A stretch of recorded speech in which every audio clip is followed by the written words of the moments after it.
Guys, ayan guys, andito ako ngayon sa bakuran at ipakita ko sa inyo yung aking mga tanim na gulay. Konti pa lang yan guys at ayan po ay pakita ko sa inyo.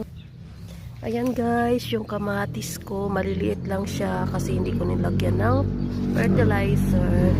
Tapos ito naman ay siling, ano yan, yung malalaki, yung bilog. Ayan, kulitis po yan.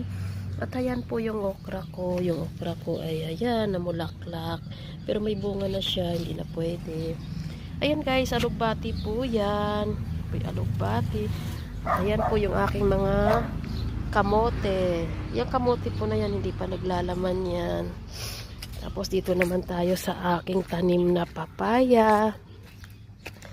Ayan guys, yung tanim kong papaya malaki na at yan ay mamumunga na nitong tag-ulan. At ito naman po yung aking tanim na himbabao. Ayan guys, maliit pa lang, may bunga na siya.